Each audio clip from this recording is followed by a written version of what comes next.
Oleh karena anugerah-Mu maka kami ada sampai hari ini. Oleh karena kasih setia-Mu Tuhan, kami hidup sampai hari ini. Ya Bapa, hari kami datang kembali. Kami menghadap Engkau. Kami mau bersyukur kepadamu atas kasih-Mu.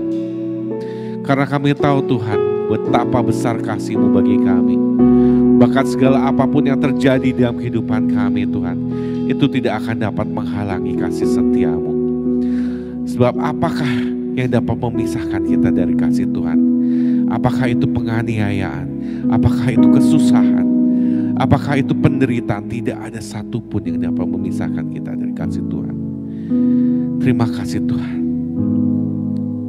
Dan saat ini kami datang ke hadapan-Mu, hati kami rindu, jiwa kami haus kepadamu Tuhan. Ya Allah, Engkaulah rinduku, jiwaku haus kepadamu. Seperti tanah kering tiada berair, tak tahanku menantikanmu. Dan ku pandang Kau di tempat kudus, terkagumkan kemuliaan-Mu Yesus. Sebab kasih setia-Mu lebih dari hidup, bibirku kan memegahkan-Mu.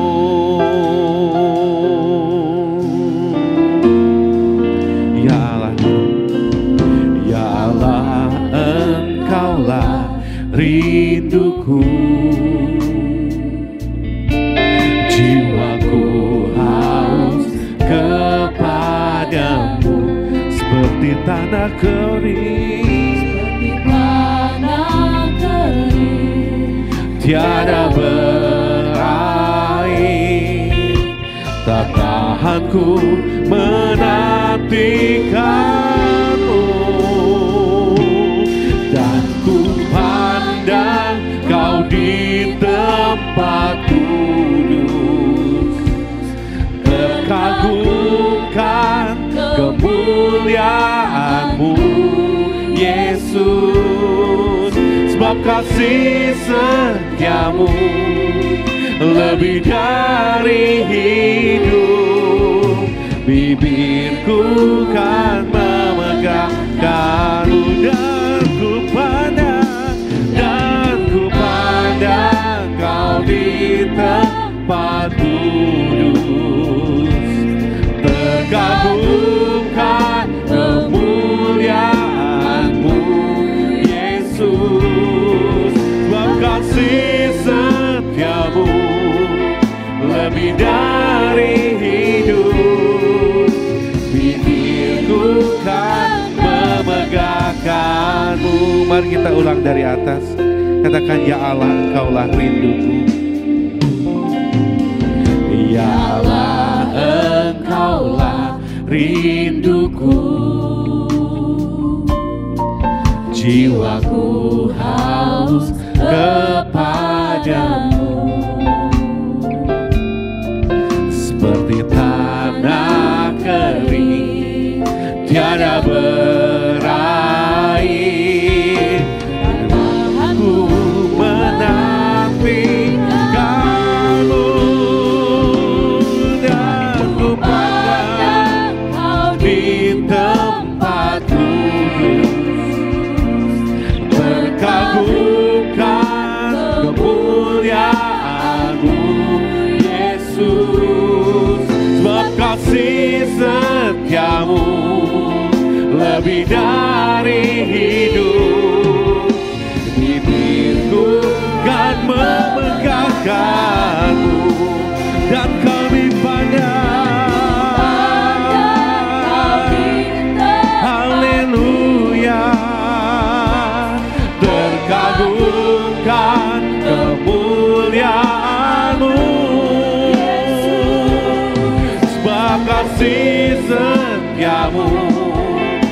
lebih dari hidup.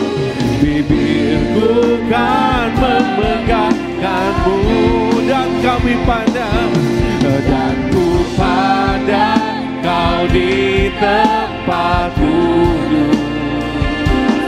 Terkagumkan kemuliaan-Mu Yesus, sebab kasih setia-Mu lebih dari hidup. Bibirku kan memegangkan-Mu.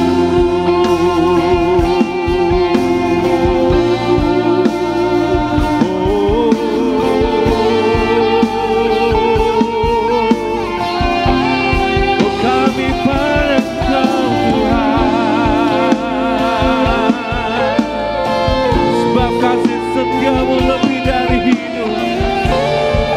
Kami kan memuji-Mu selamanya, dan ku pandang Kau di tempat duduk. Terkagumkan kemuliaan-Mu Yesus, sebab kasih setia-Mu lebih dari hidup. Bibirku kan memegangkan, dan kami pandang, dan ku pandang Kau di tempat duduk. Terkagumkan kemuliaan-Mu,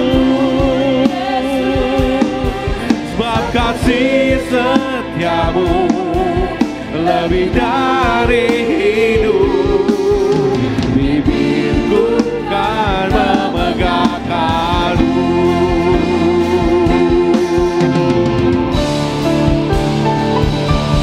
Dan ku pandang, berjumpa Tuhan, kita bangkit berdiri. Haleluya, terkagum. Haleluya,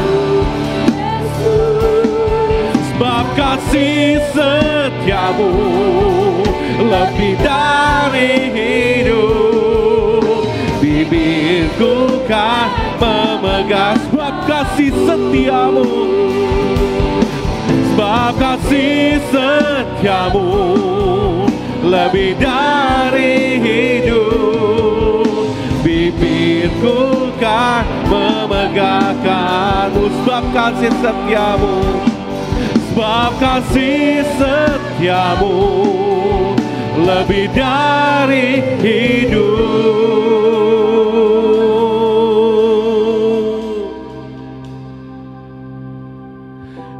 Bibirku kan memegangkan-Mu. Berikan kemuliaan bagi Tuhan kita. Haleluya. Berikan tepuk tangan terbaik buat Dia. Haleluya. Kami tidak perlu takut akan hidup kami ya Bapa, sebab kasih setia-Mu lebih daripada hidup. More than life itself. Kami bersyukur Tuhan, Engkau Allah yang ada bagi kami. Dan kami juga nyatakan kami ada buat Engkau Tuhan. Hidup kami milik-Mu. Dan kami saat ini mau memuji Engkau, meninggikan Engkau. Dan kami cari wajah-Mu. Kiranya hari ini kami dapat menemukan Engkau. Sehingga ketika kami pulang kami menjadi pribadi yang berbeda. Terima kasih Bapak, di dalam nama Tuhan Yesus Kristus kami berdoa. Haleluya. Amin. Bapak Ibu, saya mau tanya. Apakah ada di sini dari Indonesia Timur? Tolong angkat tanganmu. Wah, haleluya. Di depan ada satu. Dari Bekasi Timur, Jakarta Timur. Haleluya. Orang bilang apa? Sinyo hitam giginya putih, kalau tertawa manis sekali. Berikan senyum kanan kiri saudara. Bila tidak bisa tersenyum, hanya tarik pipimu kanan ke kiri. Iya. Oke. Kenapa kita harus tersenyum? Karena kasih Tuhan luar biasa. Sio manise, kita semua disayang Tuhan Yesus.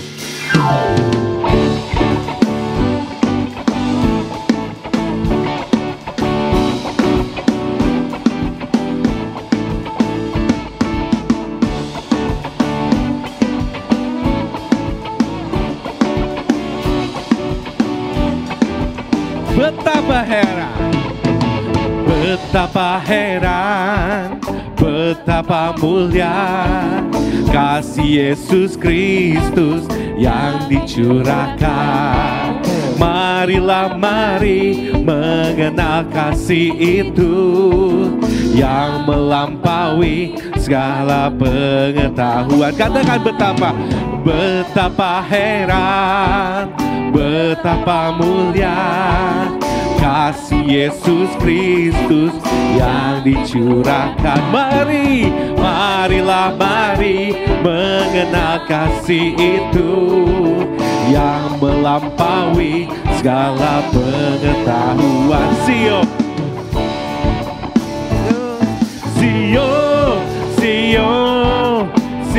manise, ale semua disayang Tuhan Yesus.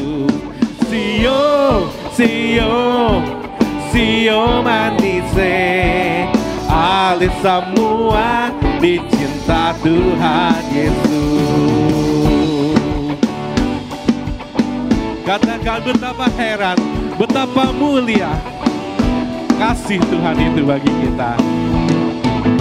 Betapa heran, betapa mulia kasih Yesus Kristus yang dicurahkan. Marilah mari mengenal kasih itu yang melampaui segala pengetahuan. Sio manise, ale semua disayang Tuhan Yesus. Sio manise, ale semua dicinta Tuhan. Sio manise, Sio manise, ale semua disayang Tuhan Yesus. Sio manise, ale semua dicinta Tuhan Yesus. Katakan Sio manise, ale semua disayang Tuhan Yesus. Sio manise, ale semua dicinta. Sekali lagi, Sio manise, ale semua disayang Tuhan Yesus. Sio manise, ale semua dicinta Tuhan Yesus. Ale semua dicinta Tuhan Yesus. Ale semua dicinta Tuhan Yesus. Haleluya. Kita yang dicintai Tuhan mau hidup buat Tuhan. Amin. Sesuai firman-Nya itulah hidup kita. Amin. Kau Tuhan yang mulia turun ke dunia untuk menebus kita. Oleh karena itu mari kita hidup buat Dia.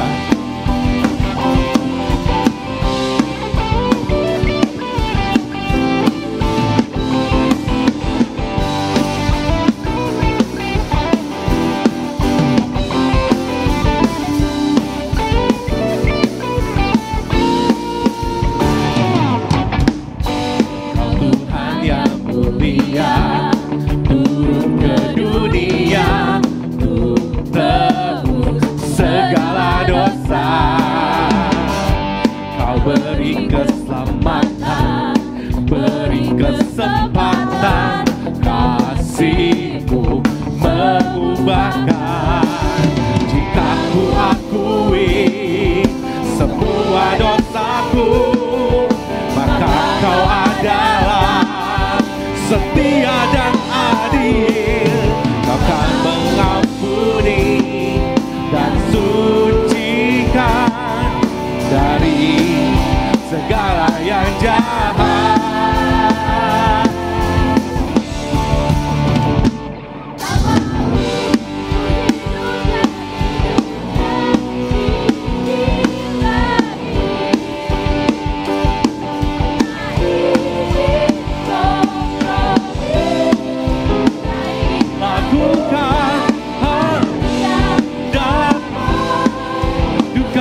hatimu. Tak mau ku hidup di luar tutur kata-katamu yang telah bebaskanku. Yesus, kebenaranmu adalah pilihanku.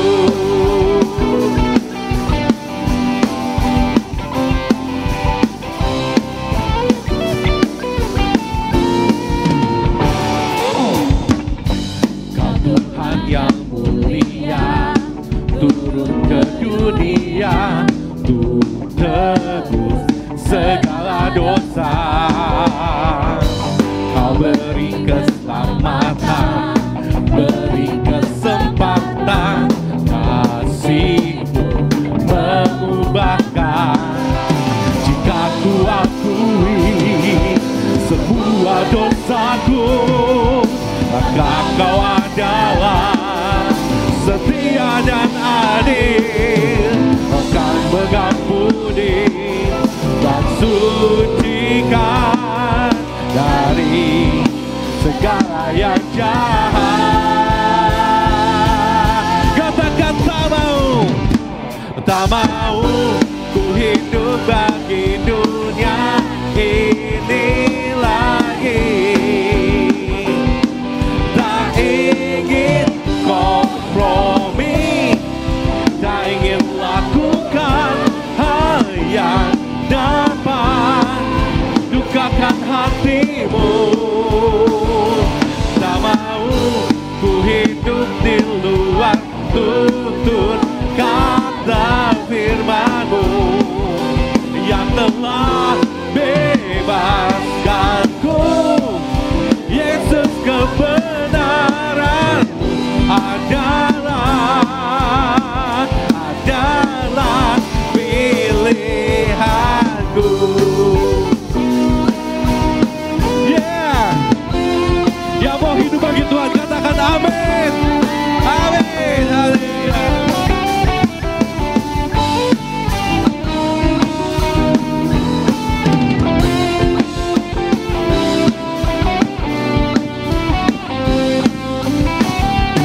Tak mau ku hidup bagi dunia ini lagi. Tak ingin kompromi, tak ingin lakukan hal yang dapat dukakan hatimu. Tak mau ku hidup di luar tutur kata firman-Mu yang telah bebaskanku. Yesus, kebenaran-Mu adalah pilihanku.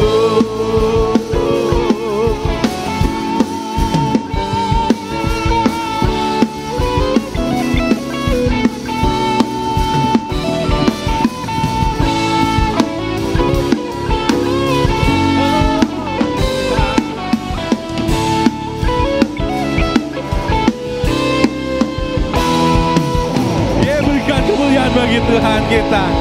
Yes, haleluya. Oh, Tuhan kita luar biasa, amin. Silakan saudara sekalian. Begitu banyak yang terjadi dalam kehidupan kita ya. Ada banjir, ada banyak hal. Tetapi saya yakin Tuhan itu serta kita. Kenapa? Karena firman-Nya berkata seperti itu. Setiap orang yang percaya kepada firman Tuhan itu akan menjadi orang-orang yang berbahagia. Karena mereka akan selalu mendapatkan kekuatan yang baru, semangat yang baru. Ya Tuhan, apapun yang terjadi dalam kehidupan kami tahu Engkau tetap ada bagi kami. Oh, karena itu Tuhan, tidak ada satupun yang dapat memisahkan kami dari kasih-Mu. Terima kasih Tuhan, terima kasih. Ampuni kami, kalau seringkali kami jauh daripada-Mu. Tapi kami mau Tuhan untuk hidup sesuai dengan firman-Mu. Karena firman-Mu itu yang terpenting bagi kami. Haleluya. Apapun yang terjadi dalam hidupku ini, tak pernah ku ragukan kasih-Mu Tuhan. Lewat gunung yang tinggi, dalam lembah yang curam, tak pernah ku ragukan janji-Mu Tuhan. Kau berfirman, Kau berfirman dan sembuhkanku. Kau bersabda dan selamatkanku. Tiada yang mustahil bagimu. Yesus, ku percaya padamu.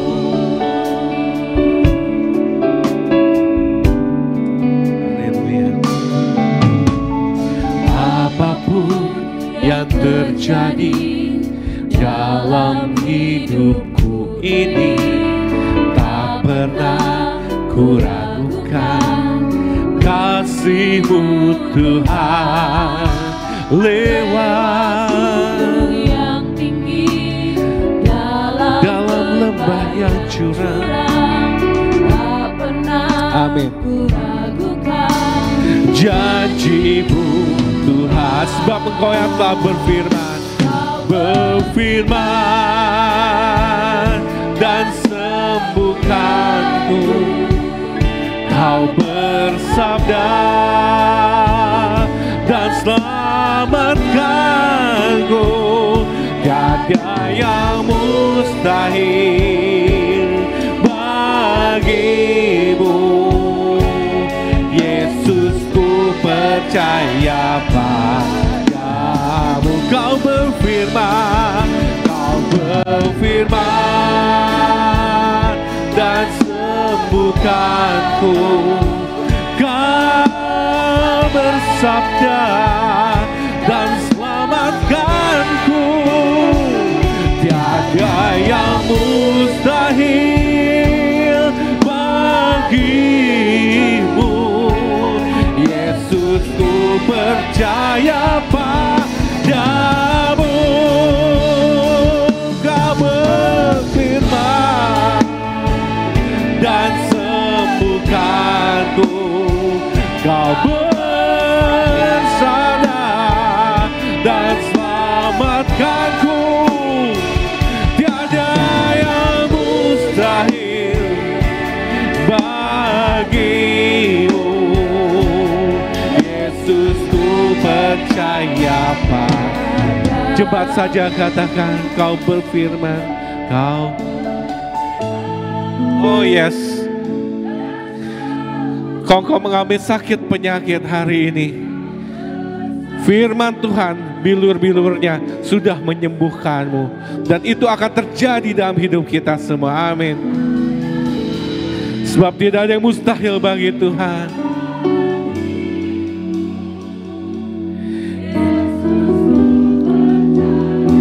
Oh, katakan bersama, Kau berfirman. Kau berfirman dan sembuhkanku. Kau bersabda dan selamatkanku. Tiada yang mustahil bagimu. Mari jemaat Tuhan kita bangkit berdiri. Katakan, Kau berfirman. Haleluya. Kau berfirman dan sembuhkanku. Kau bersabda dan selamatkanku.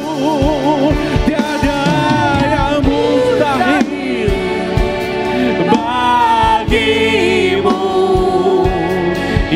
Yesus ku percaya padamu. Katakan, Yesus ku percaya padamu. Yesus ku percaya padamu. Haleluya. Haleluya. Haleluya. Kami percaya padamu Tuhan. Firman-Mu berkuasa. Haleluya. Haleluya. Baik, hari ini saya akan menyampaikan firman dengan judul Yesus Tuhan, aku harus taat. Kisah Para Rasul pasal 9 ayat 3 sampai ayat yang ke-6 berbunyi demikian. Kisah Rasul pasal 9 ayat 3 sampai ayat yang ke-6. Dalam perjalanannya ke Damsyik, ketika ia sudah dekat kota itu, tiba-tiba cahaya memancar dari langit mengelilingi dia. Ia rebah ke tanah dan kedengaranlah olehnya suatu suara yang berkata kepadanya, Saulus, Saulus, mengapakah engkau menganiaya aku? Jawab Saulus, siapakah engkau Tuhan? Katanya, akulah Yesus yang kau aniaya itu. Ayat yang ke-6, tetapi bangunlah dan pergilah ke dalam kota, di sana akan dikatakan kepadamu apa yang harus kau perbuat. Amin. Saya pernah membaca kisah seorang ketua gangster dari Yakuza Jepang yang sangat ditakuti, terlibat dalam berbagai peristiwa kriminal, sampai akhirnya dia ditangkap, masuk di dalam penjara, dan di dalam penjara selama bertahun-tahun dia menghabiskan waktunya untuk membaca buku-buku, sampai rasanya buku-buku di perpustakaan di penjara itu sudah habis semua, tidak ada lagi yang menarik, dan yang terakhir dia lihat Alkitab yang tidak mau dia sentuh. Tapi kemudian dia mulai membaca Alkitab, dia baca acak saja dan dia temukan sebuah ayat dalam perjanjian lama yang berkata, mengapa kamu harus mati dengan cara demikian? Sebab Tuhan tidak menghendaki kematian orang fasik, tetapi menghendaki pertobatannya. Dan itulah yang membuat Tatsuya Shindo bertobat menerima Yesus, keluar dari penjara. Dia tidak mau lagi menjadi ketua daripada Yakuza, gangster yang sangat ditakuti di Jepang. Dia masuk sekolah Alkitab, dan kemudian dia mendirikan persekutuan doa yang akhirnya menjadi gereja. Dia membaptis orang, dan lebih kurang 100 orang Jepang asli akhirnya menjadi pengikut Yesus. Saudara, orang Jepang kalau jadi Kristen itu sulit sekali. Tapi Tatsuya berkata, aku, bapak buahmu sudah bertobat, anak buah bertobat semuanya. Jadi ini gereja khusus untuk kaum gangster. Saya percaya setiap orang yang berjumpa dengan Yesus, hidupnya tidak pernah sama lagi. Yang lama sudah berlalu, sesungguhnya yang baru sudah datang. Seburuk apapun masa lalu kita, ada masa depan yang baik yang Tuhan berikan bagi setiap orang yang mau bertobat. Berikan kemuliaan untuk Tuhan kita. Peristiwa pertobatan yang fenomenal ini sebetulnya juga pernah terjadi dan dicatat dalam Alkitab. Adalah seorang yang bernama Saulus, yang adalah penganiaya jemaat. Kalau kita baca Kisah Rasul 9 ayat 1 dan 2, dikatakan sementara itu berkobar-kobarlah hati Saulus untuk mengancam dan membunuh murid-murid Tuhan. Ia menghadap imam besar dan meminta surat kuasa, dapat SK daripadanya untuk dibawa kepada majelis-majelis Yahudi di Damsyik, supaya jika ia menemukan laki-laki atau perempuan yang mengikuti jalan Tuhan, Kristen maksudnya, pengikut Kristus, ia menangkap mereka dan membawa mereka ke Yerusalem. Saulus adalah penganiaya jemaat, sangat anti Kristen, sangat anti kepada Kristus dan pengikutnya. Tetapi ketika dia sampai di depan pintu gerbang kota Damsyik atau Damaskus yang ada di Syria sekarang, tiba-tiba dia melihat cahaya yang jauh lebih terang dari cahaya matahari. Dan dia mendengar langit bicara kepada dia, Saulus, Saulus, mengapakah engkau menganiaya aku? Dan pertanyaan itu menggetarkan dia. Suara itu membuat hatinya rontok. Dan cahaya itu yang menyilaukan matanya sampai dia buta. Gak bisa lihat selama 3 hari. Untuk kemudian ada seorang anak Tuhan bernama Ananias mendoakan. Kalau enggak dia buta seumur hidup, saudara-saudara. Dan kemudian dia ketika jatuh dari kudanya berkata, siapakah engkau Tuhan? Karena Paulus sadar bahwa cahaya yang menyilaukan dari sorga, suara yang dari sorga, itu bukan perkataan manusia. Tetapi itu adalah Tuhan sendiri. Dan suara itu berkata, akulah Yesus yang kau aniaya itu. Beberapa orang meragukan terjemahan jawaban Saulus. Dan dia berkata, mengapa ditulisnya Tuhan? Mestinya siapakah engkau Tuhan, Sir? Tapi kalau saudara mengalami pengalaman traumatis, cahaya sorgawi datang kepadamu, suara dari langit datang, apa saudara akan tanya, siapa engkau Sir? Siapa engkau Tuhan? Ini bukan manusia, ini Tuhan. Dan inilah saat perjumpaan Paulus yang dulu namanya Saulus penganiaya jemaat dengan Yesus sebagai Tuhan. Dan di sini dia sadar menganiaya orang Kristen sama dengan menganiaya Kristus. Mungkin dia berpikir yang aku pukuli, yang aku siksa orang-orang Kristen, kok langit yang teriak? Ada hubungan antara kita umat yang percaya kepada Kristus dengan Kristus kepala gereja. Apapun yang dilakukan orang kepada ibadah orang Kristen ada kaitannya dengan sorga.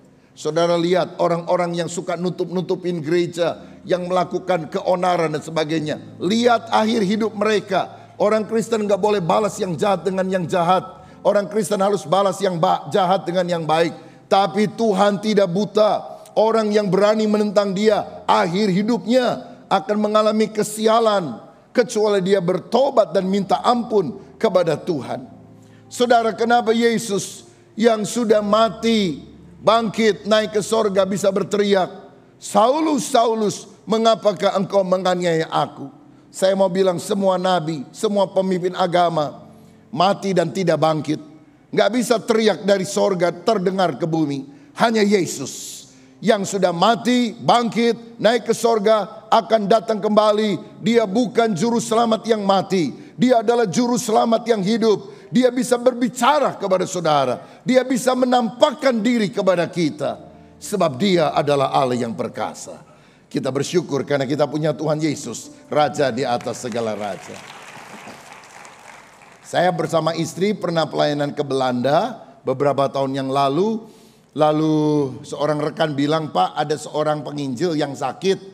Boleh nggak kita doakan dia di rumahnya? Oke, saya bilang. Jadi kita datang ke sana saudara-saudara. Dan waktu kita masuk, orangnya masih bisa duduk walaupun badannya masih lemah. Dan dia bilang, Bapak dari mana? Oh, saya lahir Surabaya tapi istri saya lahir dari Tasikmalaya. Kami tinggal di Bandung. Oh, abdi di Tasik, kata dia. Hah? Di Tasiknya di mana? Saya tanya. Kok nggak pernah ketemu? Lalu dia bilang, saya menantu, dia sebut satu nama, yaitu pimpinan pesantren salah satu yang paling besar di Jawa Barat. Oh, loh, kok Bapak sekarang bisa ada di sini jadi Kristen? Dan dia bilang, saya itu benci orang Kristen. Saya kalau lewat gereja saya ludahin. Tapi satu kali waktu saya mau tidur, saya lihat ada penampakan sinar terang yang luar biasa. Ini waktu saya tidur, di ujung kasur saya dia datang.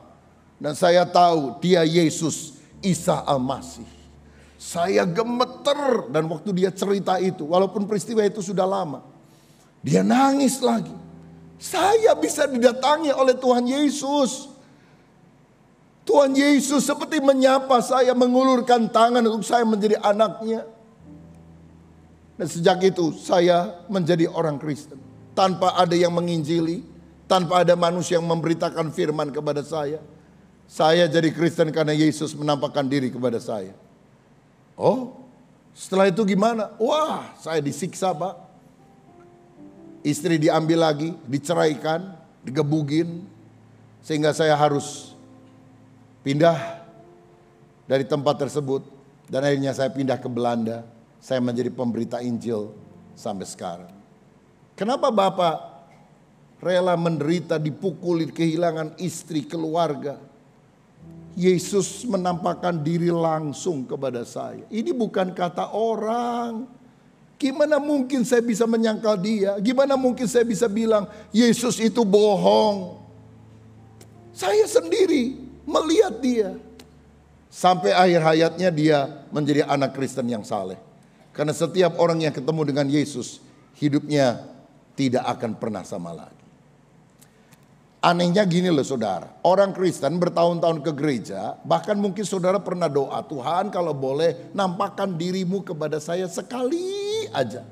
Kan Tuhan pernah nampakkan diri kepada Yohanes di Pulau Patmos, tunjukin sama saya.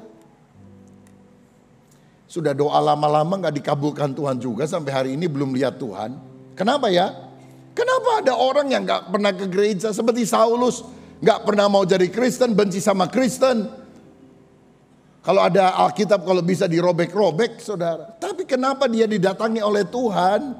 Kita yang udah doa sungguh-sungguh gak didatangi oleh Yesus dalam penglihatan. Bagi saudara berlakulah firman yang berkata, kamu melihat maka kamu percaya, berbahagialah kamu yang tidak melihat tapi percaya. Jadi yang penting itu bukan dapat penglihatan atau nggak dapat penglihatan. Yang penting itu percaya kepada Yesus. Walaupun kau tidak bisa melihat Yesus dalam penglihatan, tapi kalau engkau hari ini dengar firman, percaya kepada Dia, percaya Yesus juru selamat, percaya Yesus Tuhan, maka engkau akan memperoleh hidup yang kekal. Haleluya, puji Tuhan. Saudara-saudara, apa buktinya bahwa Yesus itu bukan cuma manusia biasa, tetapi dia adalah Lord, Tuhan? Yang pertama, ada pengakuan Paulus tadi. Siapakah engkau Tuhan? Karena cahaya yang begitu menyilaukan, dia langsung bilang, orang yang ngomong sama saya adalah Tuhan. Gak mungkin cuma Tuhan, Sir. Dan Yesus bilang, akulah Yesus yang kamu aniaya itu.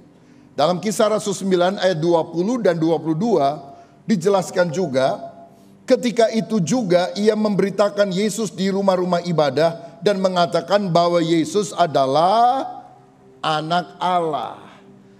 Dia percaya Yesus adalah Tuhan, Yesus adalah anak Allah. Nah ini istilah ya Bapak Ibu, anak Allah bukan berarti Allah beranak. Nggak ada orang Kristen yang percaya Allah beranak. Masa Allah beranak? Kita juga nggak percaya. Tapi istilah. Tadi kalau saudara ke gereja ini ada yang naik tangga, saudara bilang saya naik anak tangga. Saudara tahu dari paling bawah sampai paling atas, stairway from heaven, itu stairway-nya ada 99 tangga. Lalu kalau sudah ke tangga ke 99, saudara akan ketemu wedding chapel yang ada di atas. Itu disebut anak tangga. Tapi kita kan gak pernah tanya, oh anak tangga. Mana bapaknya, bapak tangga, mana ibunya, ibu tangga. Kan gak begitu saudara sekalian. Itu adalah istilah anak kunci. Bukan berarti bapak kunci kawin sama ibu kunci punya anak, anak kunci. Anak kunci adalah sesuatu yang cocok dengan gemboknya. Mengapa Yesus disebut anak Allah? Karena dia berasal dari Allah. Karena dia punya sifat seperti Allah. Karena dia adalah Allah. Makanya disebut anak Allah. Artinya Allah yang menjelma datang ke dunia menjadi manusia. Ayat 22, akan tetapi Saulus semakin besar pengaruhnya dan ia membingungkan orang-orang Yahudi yang tinggal di Damsyik karena ia membuktikan bahwa Yesus adalah Mesias. Yesus adalah Tuhan, Yesus adalah anak Allah, Yesus adalah Mesias. Mesias artinya yang diurapi untuk menjadi raja di atas segala raja, untuk menjadi juru selamat dunia. Itu adalah Yesus. Yang lain adalah pengakuan Thomas. Thomas pernah bilang gini, waktu teman-teman bilang, Yesus bangkit loh. Gak percaya saya, masa ada orang mati bangkit lagi. Sebelum aku melihat dengan mata kepala sendiri bekas luka Yesus dan mencucukkan jariku pada lubang di mana Yesus pernah ditombak, aku gak akan percaya. Beberapa hari kemudian, pada waktu murid sedang berkumpul di ruangan yang terkunci karena takut kepada orang Yahudi, Tiba-tiba Yesus datang, jelek di tengah mereka. Nggak lewat pintu, langsung tembus tembok. Karena itulah sifat dari tubuh kemuliaan. Set, langsung tembus tembok. Lalu pertama yang didatangi oleh Yesus adalah Thomas. Thomas, kamu kan bilang kamu baru percaya kalau aku melihat aku langsung. Sekarang aku datang kepadamu, cucukkanlah jarimu ke dalam bekas lukaku. Dan janganlah kamu tidak percaya, tapi percayalah. Langsung Thomas sujud berlutut dan dia bilang apa? Dan dia bilang apa? Ya Tuhanku dan Allahku. Oh my Lord and my God. Ya Tuhanku dan Tuhanku. Ya Allahku dan Tuhanku. Jadi ini adalah pengakuan Thomas bahwa Yesus adalah Tuhan, bahwa Yesus adalah Allah. Apakah Yesus membantah? Oh enggak Thomas, aku bukan Allah, aku manusia biasa. Dia enggak pernah ngomong gitu. Dia menerima pengakuan itu karena memang Yesus adalah Tuhan dan Allah. Nah ada yang enggak percaya. Dia bilang gini, Thomas itu ngomong kamu itu Tuhan, kamu itu Allah karena kaget. Jadi waktu Yesus datang, plek, langsung dia teriak, oh my God. Kira-kira seperti itu, kaget dia. Loh enggak mungkin kaget lah. Karena begitu Yesus datang, dia datangi dulu Thomas, lalu sudah ada pembicaraan. Thomas, kamu gak percaya? Nih aku sudah datang. Nih cucukkan, jadi kan dia buka dulu tuh mungkin bekas luka di bagian perut. Nih lubang yang aku ditombak itu, kamu masukkan. Masa tiba-tiba Thomas bilang, oh my God. Dia kaget, dijitak sama Tuhan. Telat loh, mestinya dari tadi kagetnya. Udah diajak ngomong kaget. Karena ini memang benar-benar Thomas mengakui dia adalah Tuhan, dia adalah Allah. Dan Yesus menerima pengakuan itu. Ada murid lain namanya Yohanes. Yohanes 1 ayat 1-3. Dikatakan demikian. Pada mulanya adalah firman. Firman itu bersama-sama dengan Allah. Dan firman itu adalah Allah. Ayat 2. Ia pada mulanya bersama-sama dengan Allah. Segala sesuatu dijadikan oleh dia dan tanpa dia tidak ada sesuatu pun yang telah jadi dari segala yang telah dijadikan. Pada mulanya adalah firman, kalam Allah, perkataan Allah. Firman itu bersama-sama dengan Allah. Dan firman itu adalah Allah. Kalau kita membedakan seakan-akan Yesus cuma ciptaan dan bukan Allah, maka itu berarti jangan-jangan Tuhan pernah gak punya firman. Jangan-jangan Tuhan pernah bisu. Kan tidak demikian. Firman itu ya pribadi Allah sendiri. Kalau saudara belum kenal saya, saudara tinggal di luar kota, satu kali dapat nomor telepon dari seseorang, dan saudara kemudian menelepon saya, mungkin karena ada satu pertanyaan, mau mengundang atau apapun juga. Lalu kemudian saudara bilang, halo apakah ini Pak Rubin Adi? Saya jawab apa? Ya benar, saya Pak Rubin Adi. Kan mestinya begitu. Gimana kalau saya jawab? Halo, apakah ini Pak Rubin Adi? Wajah gak pernah lihat. Cuma nelpon doang. Lalu saya bilang, bukan. Ini perkataannya Pak Rubin Adi. Gimana menurut saudara? Benar gak jawaban saya? Kan wajah gak pernah lihat. Ini perkataan Pak Rubin Adi. Karena Rubin Adi itu kan bukan perkataannya saja. Tapi ada tubuhnya, ada pikirannya dan sebagainya. Tapi kita semua tahu perkataan Rubin Adi adalah Rubin Adi itu sendiri. Kalau firman disebut, kalau Yesus disebut firman, maka dia perkataan Allah yang juga adalah pribadi Allah. Lalu ayat 3, dia pencipta segala sesuatu. Siapa yang bisa menciptakan kalau bukan Allah? Dan Yesus bilang, segala sesuatu diciptakan oleh dia. Berarti dia adalah Allah. Ayat 14. Dia menjadi manusia. Saudara, Allah itu kan maha kuasa. Kalau dia mau, apakah Allah bisa jadi kuda? Apakah Allah bisa jadi monyet? Apakah Allah bisa jadi kambing? Tentu bisa. Apakah Allah bisa berubah jadi buku? Turun dari sorga, datang ke bumi jadi buku? Bisa atau tidak? Bisa. Tapi mengapa Allah tidak jadi kuda, kambing dan sebagainya? Dia jadi manusia karena yang akan diselamatkannya adalah manusia itu sendiri. Ini pengakuan Yohanes bahwa Yesus adalah Tuhan. Saudara-saudara, Tapi mungkin yang paling penting adalah pengakuan Yesus tentang dirinya sendiri. Dalam Yohanes 10 ayat 30 Yesus berkata, "Aku dan Bapa adalah satu." Dan mendengar itu orang Yahudi mau merajam dia dengan batu. Karena alasannya dengan demikian Yesus menyamakan dirinya dengan Allah. Yesus bilang, "Aku dan Bapa adalah satu." Nggak ada nabi yang hebat manapun. Musa, Daud, Paulus berkata, "Aku dan Bapa adalah satu." Hanya Yesus yang bilang demikian.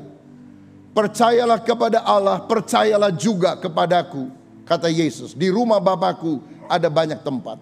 Daud nggak berani ngomong gitu. "Percayalah kepada Allah, percayalah juga kepadaku." Hanya Yesus yang berani ngomong begitu. Karena apa? Percaya kepada Allah berarti percaya kepada Yesus. Percaya kepada Yesus berarti percaya kepada Allah. Aku dan Bapa adalah satu. Satu hakikatnya, walaupun beda pribadi dalam ketritunggalannya. Dalam Yohanes 8 ayat 58, Yesus berkata kepada orang Yahudi yang tidak percaya. Dia bilang, "Sebelum Abraham jadi, aku telah ada." Dan orang bilang, "Abraham sudah lahir ribuan tahun sebelum kamu, Yesus. Masa kamu ngomong kamu sudah ada sebelum Abraham ada?" Karena mereka tidak mengerti. Yesus sudah ada dari sejak kekal. Dia tidak pernah tidak ada.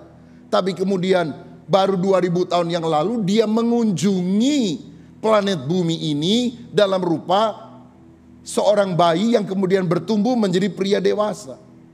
Pada waktu Yesus berkata, "Sebelum Abraham lahir, aku telah ada." Itu menunjukkan dia adalah Allah yang kekal. Mika 5 ayat 1 berkata bahwa permulaan Yesus itu sudah sejak purbakala. Dalam bahasa Inggris, from everlasting, from the days of eternity. Dari sejak kekal, itu adalah Yesus. Lagi pula Yesus menjawab begini, "Sebelum Abraham jadi, aku telah ada." Mungkin terjemahan yang lebih tepat, aku ada. I am, ego eimi menurut bahasa Yunani.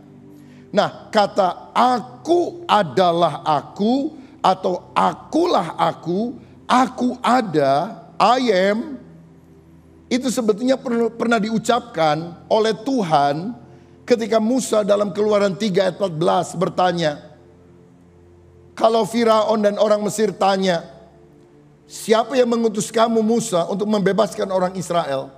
Katakanlah, "Aku adalah aku, akulah aku yang mengutus aku kepadamu." Jadi Allah menyebut dirinya sebagai I am that I am. Aku adalah aku ada. Bahasa Ibraninya Ehyeh Asher Ehyeh. Dan dari kata itu muncul tulisan YHWH, Yahweh. Jadi Tuhan bilang, "Aku Yahweh. Aku adalah aku." Dan waktu Yesus berkata, "Siapa kamu?" "Aku adalah aku." Dia sedang bilang, kamu ingat enggak? Yahweh, Allah pernah ngomong kata ini, "Aku ada." Dan sekarang aku Yesus yang berkata, "Aku ada." Jadi apakah Yesus adalah Yahweh? Ya. Apakah Bapa adalah Yahweh? Ya. Apakah Roh Kudus adalah Yahweh? Atau Tuhan Allah dalam bahasa Indonesia? Ya. Apakah pribadi Yesus sama dengan pribadi Bapa? Beda. Pribadi Yesus sama dengan pribadi Roh Kudus? Beda. Tapi Bapa, Anak, Roh Kudus adalah Yahweh. Bapa, Anak, Roh Kudus adalah Allah. Inilah misteri yang luar biasa yang hanya diungkapkan kepada orang yang percaya. Nah, ada orang pernah bilang gini, kalau saya bisa temukan ayat dalam Alkitab bahwa Yesus ngomong langsung bahwa dia adalah Tuhan, baru saya percaya. Karena Alkitab pasti tidak pernah mencatat perkataan Yesus ngomong sendiri, "Aku adalah Tuhan." Yang ngomong itu kan Thomas, yang ngomong itu kan Yohanes, yang ngomong itu kan Paulus. Mana Yesus pernah ngomong bahwa dia adalah Tuhan? Baca Yohanes 13 ayat 13. Yohanes 13 ayat yang ke-13. Baca bersama 2-3. "Kamu menyebut aku guru dan Tuhan, dan katamu itu tepat, sebab memang akulah guru dan Tuhan. Pertanyaan saya, pernahkah Yesus menyebut dirinya sebagai Tuhan? Yohanes 13 ayat 13. Ingat ayat itu. Akulah guru dan Tuhan. Kamu yang ngomong aku guru dan Tuhan. Benar. Sebab memang akulah guru dan Tuhan. Bukankah itu menunjukkan bahwa Yesus mengakui bahwa dirinya bukan cuma guru, bukan cuma manusia, pengajar agama, tapi dia adalah Lord, Tuhan, pencipta langit bumi, penguasa semesta sekalian alam. Nah, ada juga yang gak percaya. Oh, mestinya terjemahannya bukan Tuhan tapi Tuan, Sir, Tuan T kecil, bukan Tuhan dengan T besar. Tapi coba lihat dalam Filipi 2 ayat yang ke-6. Filipi 2 ayat yang ke-6. Yesus yang walaupun dalam rupa Allah tidak menganggap, baca bersama, kesetaraan dengan Allah itu sebagai milik yang harus dipertahankan. Jadi Yesus setara. Setara artinya sejajar, setingkat, tidak lebih besar, tidak lebih kecil. Yesus setara dengan Allah. Siapa yang bisa setara dengan Allah selain Allah itu sendiri? Kalau begitu ada dua Allah dong. Oh tidak, Allah cuma satu. Ketuhanan yang Maha Esa. Ulangan 6 ayat 4 berkata, hai umat Israel, dengarlah, Allah itu Tuhan kita. Allah itu Esa. Kalau begitu kenapa dia dikatakan setara dengan Allah? Karena dia adalah Allah itu sendiri. Pribadinya berbeda antara anak dan bapa, tapi dia adalah setara. Ayat 9 dan 10 berkata selanjutnya, ayat 10 dan 11. Ayat 10 dan 11 baca bersama. Supaya dalam nama Yesus bertekuk lutut segala yang ada di langit dan yang ada di atas bumi dan yang ada di bawah bumi, dan segala lidah mengaku, baca dengan keras, Yesus Kristus adalah Tuhan, bagi kemuliaan Allah Bapa. Ada yang bilang Yesus pernah gak jadi Tuhan. Yesus baru jadi Tuhan karena diangkat, dilantik atas persekutuan gereja dalam konsili di Nikea tahun 325, di mana Kaisar Konstantin yang menjadikan Yesus sebagai Tuhan. Ngawur sekali saudara pandangan itu. Karena sejak Alkitab ditulis ratusan tahun sebelum konsili Nikea sudah ada pengakuan. Kredo, pengakuan iman yang pertama adalah Yesus adalah Tuhan. Bukan cuma Tuhan, tapi Tuhan. Jadi apakah kita percaya Yesus adalah Tuhan? Tentu saja. Karena pengakuan Paulus, pengakuan Thomas, pengakuan Yohanes, dan yang paling penting pengakuan Yesus tentang dirinya. Dan itu semuanya ada di dalam Alkitab. Yesus adalah Tuhan. Saudara percaya kepada Nabi, Nabi gak bisa menyelamatkan. Saudara percaya kepada Yesus kalau dia cuma manusia biasa, kita masuk neraka semuanya. Tapi karena kita percaya Yesus adalah Tuhan, dia menjamin kehidupan kekal. Apa buktinya dia adalah Tuhan? Dia bangkit dari antara orang mati. Siapa yang bisa bangkit dari antara orang mati? Siapa yang bisa naik ke sorga? Siapa yang bisa turun kembali menjadi hakim yang adil atas alam dunia? Dengarkan saya, semua orang satu kali akan dihakimi. Sebutkan nama pemimpin agama. Pemimpin agama satu-satu akan dipanggil. Termasuk Pilatus yang mengadili Yesus. Pilatus maju. Dan yang duduk di tahta sebagai hakim, namanya siapa? Yesus. Sebut nama pemimpin agama, semua akan diadili. Dan nama hakimnya adalah Yesus. Mana yang lebih tinggi? Yang diadili atau yang mengadili? Tentu yang mengadili. Saudara percaya Yesus sekarang sebagai Tuhan, engkau diselamatkan. Tapi kalau enggak percaya kepada Yesus, enggak apa-apa. Satu kali semua lidah akan mengaku Yesus adalah Tuhan. Semua lutut akan bertelut. Tapi kalau engkau baru mengakui kelak waktu Yesus datang, penghukuman api neraka akan saudara alami. Karena itu hari ini bertobatlah, bukalah hatimu, percayalah Yesus. Karena dia bukan cuma guru, pemimpin agama. Dia adalah Tuhan, dia adalah Allah, dia raja di atas segala raja. Karena itulah kita percaya kepadanya. Nah saudara-saudara, sekarang saya mau masuk ke implikasi praktis. Kalau kita percaya secara teologis Yesus adalah Tuhan, apa implikasinya? Orang yang mengakui ketuhanan Yesus tidak lagi hidup menurut kemauannya sendiri, tapi menurut kemauan Tuhan. Lihat ayat yang ke-6 dari Kisah Rasul pasal 9 tadi. Dikatakan demikian, tetapi bangunlah dan pergilah ke dalam kota, di sana akan dikatakan kepadamu apa yang harus kau perbuat. Paulus masuk ke kota Damsyik untuk apa? Membinasakan orang Kristen. Tapi Tuhan bilang, Saulus, kamu tetap masuk kota. Tapi kamu tidak boleh mengikuti apa yang kamu mau. Aku yang akan perintahkan kepadamu apa yang kamu harus lakukan. Saya mau katakan, orang Kristen yang tumbuh dewasa adalah orang yang meninggalkan kehidupan yang berpusat pada kemauannya sendiri dan hanya ingin tahu apa yang merupakan kemauan Tuhan untuk dia lakukan. Kalau doa bukan cuma bilang, Tuhan berkati saya pengen ini, saya pengen itu, saya pengen ini, saya pengen itu. Itu doa anak kecil. Tapi kalau orang dewasa dalam Tuhan, Tuhan biar aku ngerti Tuhan itu maunya apa. Saya mau taat kepada perintah Tuhan. Itulah perubahan yang terjadi dalam kehidupan Paulus.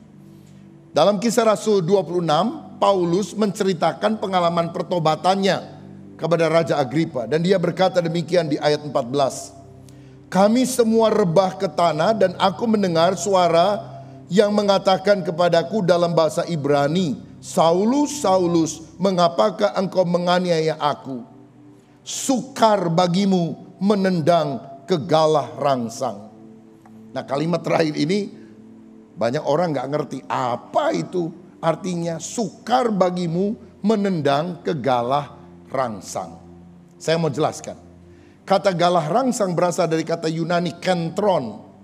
Itu adalah kayu atau tongkat besi yang ujungnya runcing, yang biasanya dikenakan pada bagian depan daripada pedati atau bagian belakang daripada lembu yang sedang mengirik sawah. Jadi kalau sapi itu saudara sedang mengirik sawah, kadang-kadang kan ada sapi liar juga. Dia gak mau maju, maunya mundur. Dia gak mau taat, dia mau ke kiri, mau ke kanan. Dan dia suka nyepak-nyepak ke belakang. Kalau ada tuannya di belakang kan nanti takut kesepak begitu. Lalu dia kasih dulu kayu yang ujungnya lancip atau bahkan dikasih besi, saudara-saudara. Jadi setiap kali dia tendang, dia kesakitan sendiri. Jadi Tuhan ngomong gini sama Saulus, sulit bagimu untuk menendang kegalah rangsang. Aku ini tuanmu. Kamu itu sapi yang harus membajak sawah. Kalau kamu gak taat, kamu nendang-nendang ke belakang, aku gak akan sakit. Kamu kena galah rangsangnya. Kamu justru akan nyeri sendiri. Sia-sia melawan aku, kata Tuhan. Itu intinya, saudara-saudara. Saudara pernah dengarkan Yesus bilang, belajarlah kepadaku, aku lemah lembut, rendah hati, jiwamu mendapatkan ketenangan. Sebab kuk yang kupasang itu ringan. Kuk itu apa? Saudara-saudara, kuk itu adalah kayu yang ditaruh di lehernya sapi yang satu dan sapi yang kedua. Karena orang pada waktu dulu membajak sawah itu biasanya dengan sepasang sapi. Dan untuk proses pembelajaran, sapi yang tua yang lebih pengalaman disandingkan dengan sapi muda. Dikasih kuk, jadi harus seirama, sejalan. Sapi tua udah belajar, mau dia tendang-tendang malah sakit sendiri. Mau kiri kanan malah digebukin sama tuannya pakai pecut. Jadi udah dia taat, nurut aja. Yang masih muda masih banyak maunya. Wah sana sini, sana sini. Dan setiap kali dia berontak itu kuk yang ada di tengkuknya itu menyakitkan dia. Akhirnya si lembu bilang yang gede, udahlah sapi, nurut aja, aku udah lebih pengalaman. Aku dulu belok kiri kanan sakit luka nih, udah taat aja. Kalau kita taat, tanahnya gembur. Ini bos kita senang, kita dikasih makan banyak. Orang kalau masih muda rohaninya, maunya kiri kanan, wah mau ini banyak maunya, saudara. Loba kahayang, kata orang Sunda. Kahayangnya nutup para ruguh, saudara-saudara, yang gak bener. Tapi kalau kita makin dewasa rohani, udahlah mau diapa-apain gak apa-apa, yang penting aku nurut apa aja yang Tuhan mau. Wah, itu dewasa rohani. Kalau saudara masih bawa maunya sendiri gak rohani. Makanya sudah puluhan tahun yang lalu saya belajar menemukan prinsip ini. Dan saya tidak pernah berdoa lagi, Tuhan ini visi saya, tolong berkati. Saya hanya berdoa, Tuhan visimu yang spesifik untuk saya apa? Biar saya ngerti, saya menjalankannya. Tuhan tetap bosnya, saya cuma kacungnya. Saya percaya kalau kita mendapatkan vision dari Allah, ada provision, ada penyediaan yang Tuhan sediakan bagi kita. Karena itu mari kita jadi orang Kristen yang nurut, yang taat sama Tuhan. Jangan jadi sapi muda, jadi sapi yang lebih senior, yang udah ngerti. Tendang-tendang ke galah rangsang, malah sakit sendiri, percuma, sia-sia.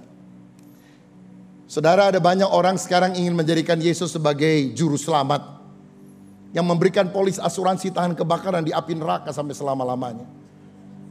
Juru rawat yang menyembuhkan kalau kita sakit. Juru berkat yang membuat kantong kering jadi kantong kembung. Saya mau bilang Yesus bukan cuma juru selamat, juru rawat, juru berkat. He is Lord. Dia adalah Tuhan. Tuhan artinya penguasa terbesar dalam hidup saya. Banyak orang bilang Yesus juru selamatku. Dengan kata lain, Yesus untuk kepentingan saya. Tapi kita harus jadi dewasa dan berkata, Yesus adalah Tuhanku. Berarti aku untuk Yesus. Bukan Yesus untuk aku, tapi aku untuk Yesus. Bagaimana hidup saudara? Yesus untuk aku, bikin aku kaya, bikin aku populer, bikin aku terkenal, bikin aku sukses. Seperti banyak doa orang Kristen kan mode begitu. Bikin aku kaya, berhasil, ternama, banyak duit. Istri cantik, anak rajin. Tuhan tolong, saya mau keluar kota, jaga rumah, jaga kucing, jaga anjing. Yesus untuk saya atau saya untuk Yesus? Saudara mau yang mana? Yesus untuk saya atau saya untuk Yesus? Saya untuk Yesus. Jadi taat sama Tuhan. Abraham pernah bertengkar sama ponakannya Lot. Lot gak mau ngalah, dia milih duluan. Tapi akhirnya Tuhan bilang, Abraham lihat semuanya, aku berikan kepadamu. Orang yang ngalah, yang nurut sama firman Tuhan, malah diberkati Tuhan. Kalau saudara lagi bertengkar soal harta, soal warisan dan sebagainya, saudara mau jadi Abraham atau mau jadi Lot? Abraham, ngalah. Celakanya banyak orang sekarang mau tinggal seperti Lot di Sodom, di dunia, tapi mau berkat dari Abraham. Nah, kurang ajar nih saudara sekalian. Ya, mau hidup duniawi tapi mau berkat surgawi. Tuhan mau kita taat kepada Dia. Saya untuk Tuhan. Kata juru selamat hanya ditulis 37 kali dalam Alkitab. Tapi kata Tuhan ditulis 7.736 kali. Dia bukan cuma juru selamat, juru rawat, juru berkat. Dia adalah Tuhan. Kalau Yesus adalah Tuhan, aku harus belajar taat kepada Dia. Apa perubahan dalam diri Paulus?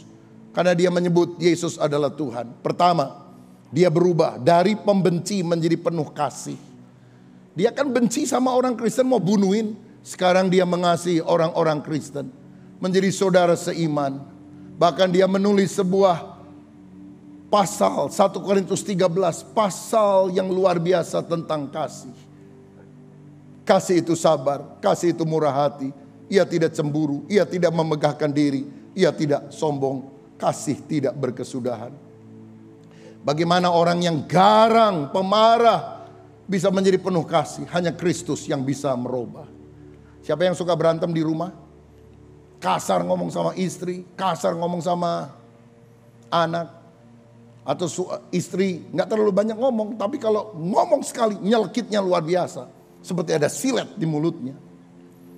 Biarlah Tuhan Yesus menjadi raja dalam kehidupan kita. buang kepahitan, biar hati kita menjadi damai, hidup kita jadi berkat bagi banyak orang. Saya pernah dengar kesaksian dari seorang jemaat di Bandung ini, saudara. Dia punya penyakit yang agak aneh, jadi kalau jalan biasa, waktu mau duduk sakitnya luar biasa, waktu mau berdiri sakitnya luar biasa, lalu kalau jalan biasa lagi.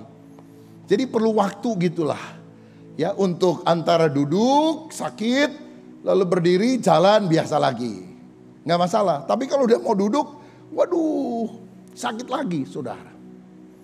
Dan dia menderita itu seingat saya lebih dari 25 atau 30 tahun. Satu kali pada waktu mau perjamuan kudus, saya kan suka mengingatkan sebelum kita makan dan minum ini, kalau ada ganjelan, iri hati, benci, tinggalkan. Dan dia ingat, karena dia doa, Tuhan sembuhkan penyakit saya ini udah puluhan tahun. Lalu seperti Roh Kudus mengingatkan, dia itu benci sama ponakan suaminya.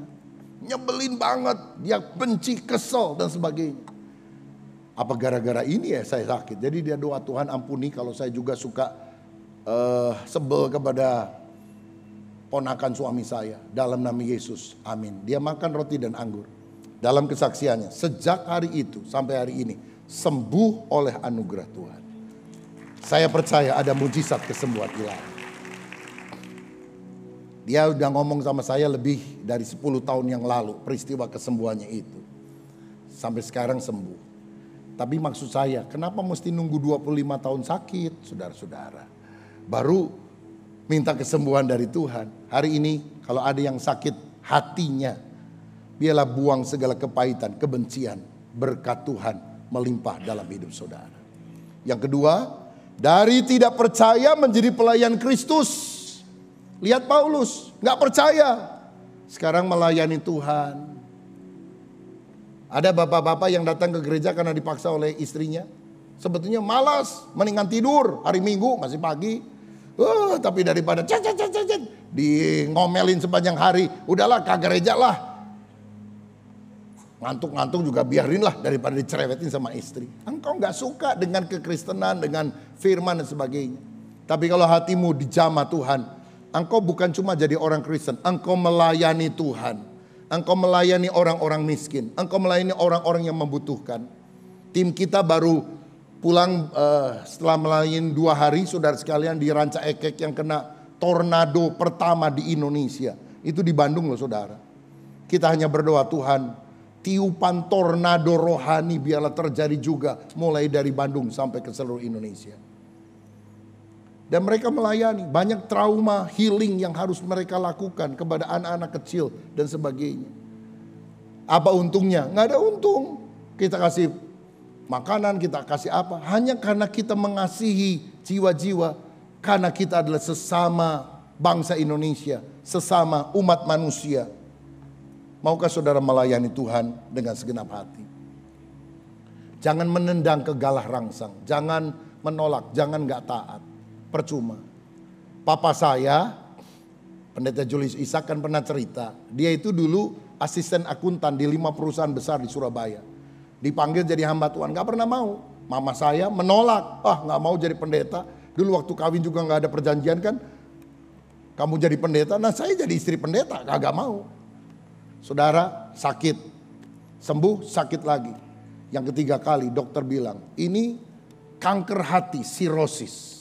Sekali lagi kumat, mati. Dan itu yang menyebabkan papa saya bilang, ya udah Tuhan, saya datanglah ke kota kecil di Tasikmalaya, dekat Gunung Galunggung, daerah DITII dulu saudara. Meninggalkan 5 perusahaan dan dia melayani Tuhan. Sampai hari ini dipeliharakan oleh Tuhan. Saya percaya Tuhan yang memanggil adalah Allah yang setia. Haleluya, puji Tuhan. Dari nggak percaya, nggak mau taat, menjadi pelayan Kristus. Saya lulus SMA, mau masuk fakultas kedokteran atau sastra Inggris. Saya sudah daftar, ikut ujian, diterima, nama saya ada di koran. Saya ambil koran, saya bersujud di kamar tidur saya. Tuhan terima kasih saya udah diterima. Tiba-tiba ada seperti panggilan Tuhan di hati saya. Tinggalkan cita-citamu, masuk sekolah Alkitab, layani aku. Saya nggak mau saudara sekalian, saya nggak mau jadi pendeta. Saya mau jadi pengusaha, atau jadi dokter, atau jadi orang profesional. Ya melayani Tuhan oke lah, nyumbang untuk gereja oke lah. Tapi saya nggak mau jadi pendeta. Tapi sejak hari itu kegelisahan luar biasa ada dalam hati saya. Berminggu-minggu makan tidak enak, tidur tidak nyenyak. Lagi makan tidak bisa tidur, lagi tidur tidak bisa makan, saudara-saudara. Dan akhirnya saya pikir daripada saya bertengkar sama Tuhan, kan gak mungkin Tuhan kalah. Pasti saya kalah, daripada babak belur udahlah nyerah saja Tuhan saja. Tuhan bilang sulit bagimu menendang galah rangsang. Sekarang Tuhan percayakan saya untuk melayani. Dan saya bersyukur untuk panggilan pelayanan Tuhan. Saya tidak pernah menyesal. Karena Tuhan itu baik. Betapa indahnya kita bisa melayani Tuhan. Hari ini saya khotbah di Bandung. Berkhotbah kepada ribuan orang. Tapi besok malam saya terbang ke pegunungan Papua. Ke Wamena. Yang masih ada orang-orang pakai koteka di sana. Saya mau kunjungi orang-orang jemaat GBI yang ada di kampung-kampung, di desa-desa. Kalau udah ke sana saudara-saudara biasanya bawa banyak amplop. Oh pagi berkat gitu saudara. Kita menabur saja. Kalau enggak minta nomor akunnya lah kita kirim. Dan gereja kita harus menjadi berkat bagi banyak orang. Itulah panggilan. Apa sih untungnya? Sukacita di hati lebih daripada uang yang bisa kita berikan. Atau uang yang kita miliki. Dan yang terakhir yang ketiga. Dari mementingkan diri jadi suka memberi. Orang yang ketemu Yesus sebagai Tuhan. Hidupnya menguntungkan kerajaan Allah. Paulus itu bukan full timer. Paulus itu adalah seorang tent maker, pembuat tenda. Tapi hasilnya dia gunakan untuk mendukung pelayanan. Dia juga menyumbang jemaat yang ada di Yerusalem. Dia memotivasi orang-orang juga untuk memberi persembahan. Dalam Kisah Para Rasul 20 ayat 35. Dia mengutip perkataan Yesus, terlebih bahagia memberi daripada menerima. Orang yang lahir baru dari pelit jadi generous, murah hati seperti Sakius. Dulu ambil untuk keuntungan diri, sekarang setengah harta kuberikan kepada orang lain. Martin Luther, reformator dari Jerman pernah berkata, bertobat itu pertama membuka hati, yang kedua membuka dompet. Karena di mana hartamu berada, di situ hatimu berada. Oh, ada banyak orang Kristen. Katanya cinta Tuhan, pelitnya minta ampun, saudara-saudara. Kuserahkan hidupku, tapi dompetku pegang erat-erat. Kenapa ini terjadi? Mungkin pada waktu baptisan, orangnya yang dibaptis, tapi dompet dia titip sama orang lain. Sehingga dompetnya tidak bertobat. Kita harap baptisan bulan depan, dibaptis sama dompet-dompetnya, supaya dompetnya juga bertobat, saudara-saudara. Haleluya. Saudara, Paulus juga yang mengajarkan prinsip menabur dan menuai. Dalam setiap berkat ada roti untuk dimakan, tapi ada benih untuk ditabur.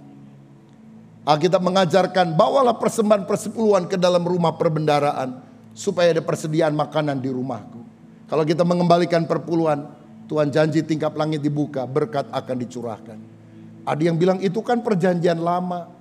Bagaimana perkataan Yesus? Matius 23 ayat 23. Yang satu persepuluhan harus dilakukan. Yang lain kasih, kebenaran, keadilan jangan diabaikan. Saya menjadi pelaku praktisi untuk persepuluhan dari 9 tahun sampai hari ini. Berapapun yang saya dapatkan, 10% disisihkan untuk Tuhan. Bukan disisakan, dipakai dulu kalau udah lebihnya baru dikasih. Enggak, disisihkan untuk Tuhan. Jangan pernah kasih sisa sama Tuhan ya Bapak Ibu. Tuhan, sisa hidupku kuserahkan bagimu. Kenapa kasih sisa? Ketika saudara bisa memberikan yang terbaik. Kalau saudara datang ke rumah saya dan saya bilang, mari silakan minum Pak, minum Bu, kopi, sisa saya tadi pagi. Marah kan? Jangan pernah kasih sisa. Sisihkan yang terbaik. Karena itulah cirinya orang yang sungguh menjadikan Yesus sebagai Tuhan. Mari kita bangkit berdiri. Bapa, kami sungguh bersyukur kepadamu Tuhan, karena Engkau sudah berbicara kepada kami lewat firman-Mu pagi hari ini. Bagaimana kami suka akan firman Tuhan. Alkitab tanpa salah, diilhami oleh Roh Kudus. Tuhan memakai para penulis hamba-hamba Tuhan, 40 penulis dalam waktu yang sama, tetapi Tuhan memberikan rema dan nubuatan dari Alkitab Perjanjian Lama sampai Baru tentang kedatangan Kristus. Itu tidak salah. Dan ini yang membuat kami sungguh-sungguh percaya kepada firman Allah. Karena Alkitab adalah firman Allah yang mengoreksi hidup kami, yang mengajar kami, yang mendidik kami kepada seluruh kebenaran. Bahkan terlebih kami memperoleh hidup kekal. Kami suka baca firman Tuhan, cinta akan surat Allah sendiri, yaitu firman Allah, sehingga hidup kami berbuah, berdampak bagi banyak orang. Kami menyerahkan Ibu Gembala, Ibu Lena, Tuhan pakai lebih lagi jadi tiang doa, jadi penolong bagi hambamu Gembala kami Pak Rubin dalam menggembalakan, dan sebagai Ketua Sinode BPPGBI, berkati, beri kesehatan, kekuatan. Kami berdoa buat apa yang sedang dibangun oleh Pak Rubin dalam pelayanan. Tuhan jaga, lindungi, berkati Tuhan. Kemanapun Gembala kami pergi, penyertaan Tuhan sempurna. Seluruh keluarga diberkati Tuhan. Terima kasih Bapak buat kebaikan-Mu. Berkati kami, teringat Om Julius dan Tante. Tuhan terus beri kesehatan, kekuatan. Tuhan tolong di usia yang makin lanjut, anugerah Tuhan semakin bertambah. Terima kasih, berkati Pak Suito, Bu Eti dalam pergumulan juga. Om menyerahkan Pak Christopher, Bu Jovi dalam pergumulan dan pelayanan. Biarlah Tuhan berkati kami semua. Seluruh pengurus, pelayan-pelayan Tuhan GBI Betel Harapan Indah diberkati. Bahkan kami yang hadir hari ini, kami percaya, kami pulang suka baca firman Allah, kami melakukan firman-Mu, maka hidup kami berbuah, menghasilkan buah-buah pertobatan, buah-buah roh, sehingga kami sungguh-sungguh berdampak bagi banyak orang. Berkati bangsa kami Indonesia. Kami sedih melihat, mendengar kondisi yang ada. Tuhan, ada banyak orang yang korupsi, banyak orang yang berbuat jahat di bangsa kami. Kami berdoa Indonesia dilawat Tuhan, jamah bangsa kami. Kami berdoa buat Presiden Pak Prabowo dan juga wakilnya Pak Gibran. Beri hikmat, beri kebijaksanaan. Bahkan semua anggota MPR, pimpinan dari pusat sampai daerah.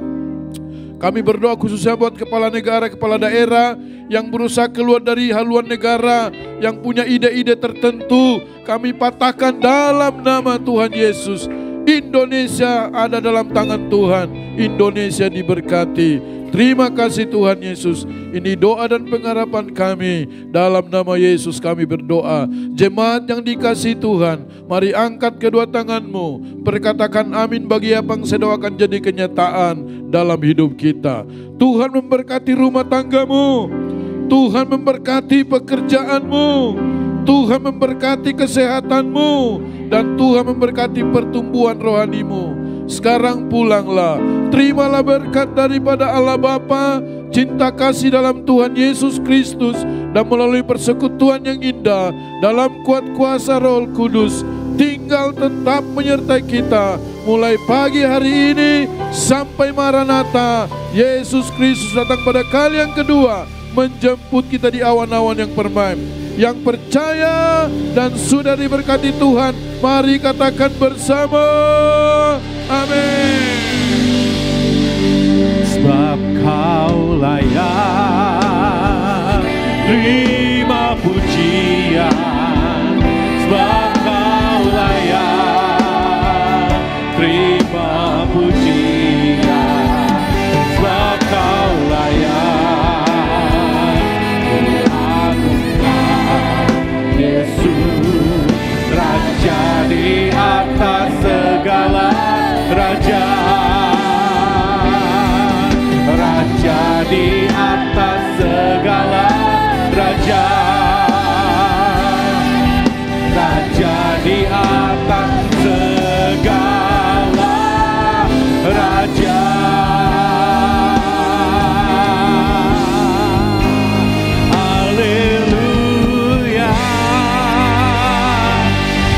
Selamat memulai minggu yang baru. Tuhan Yesus Kristus memberkati kita.